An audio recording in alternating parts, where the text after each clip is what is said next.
Hey folks, welcome back to our fourth lecture in corporations. We're still broadcasting from the studios of WCLG in the sports department. As you can see, we got some sports stuff in the background. Today I'm in Napa sports gear. That's where my son went to high school, and so we've got some Napa sports gear. I've got one of his game jerseys.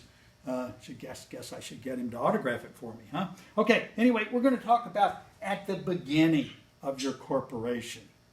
Now, the first thing we have are shareholders.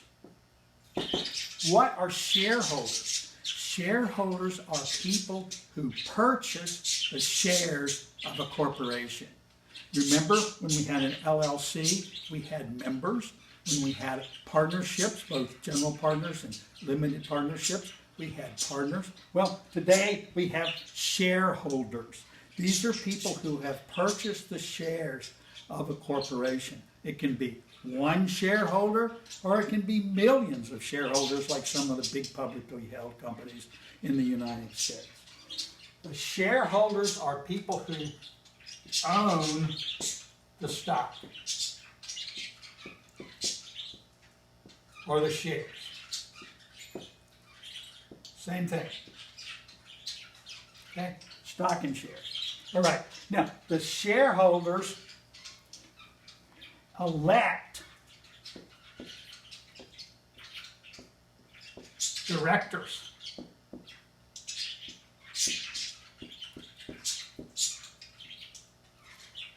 Now, the directors are the people that manage, well, not really manage, they oversee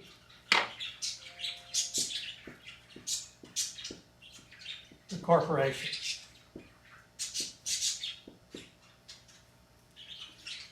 They're the person that oversee the administration of the corporation, and they are the person that elect and manage the officers.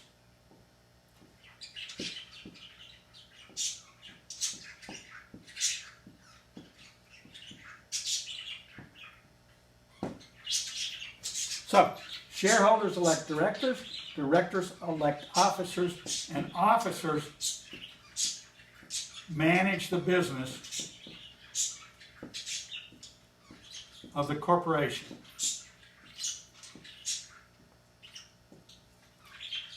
Now, if you have one shareholder, you can have one or more directors. One shareholder, you can have one or more directors. Two shareholders, you can have two or more directors. Three shareholders or more, you only have to have three directors or more. You can have as many directors as you want. Some of the big public corporations have 10, 15, 20 directors. Okay? But if you have one shareholder, you need at least one director, but you don't have to have more than one. Two shareholders, you need at least two directors, and you don't need to have more than two, but you can have more than two. Three shareholders or more, you can have three or more directors, as many as you choose. Now, of officers, what kind of officers do you need?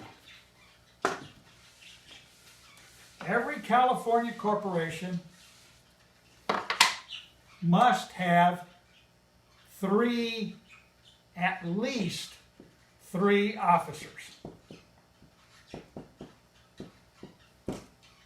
You must have a president or a CEO. CEO stands for Chief Executive Officer. You must have a treasurer or CFO, Chief Financial Officer, and you must have a secretary. you must have at least 3 officers. Now, those 3 officers can all be the same person. They can all be the same person. They don't have to be, but they can be. For example, many of my corporations that I set up for small businesses, they have 1 director,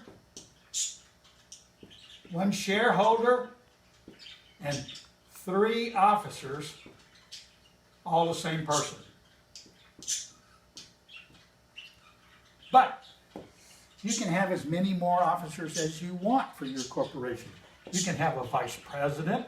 You can have a vice president of marketing.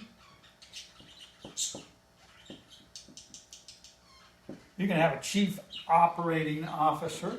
You can have a chief information officer. You could have assistant vice presidents. I mean, go into a bank sometime and everybody sitting around has got assistant vice president by their name. Okay, you can have assistant secretary. You can have chief planning officer. You can have anything you want. So you just set it up and then get it elected, those people, in your initial minutes when you set up your corporation. All right?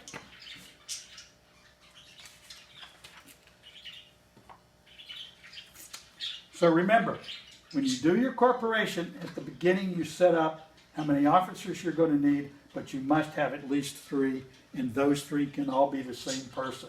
You can have as many others as you want. Okay? See you next time, folks.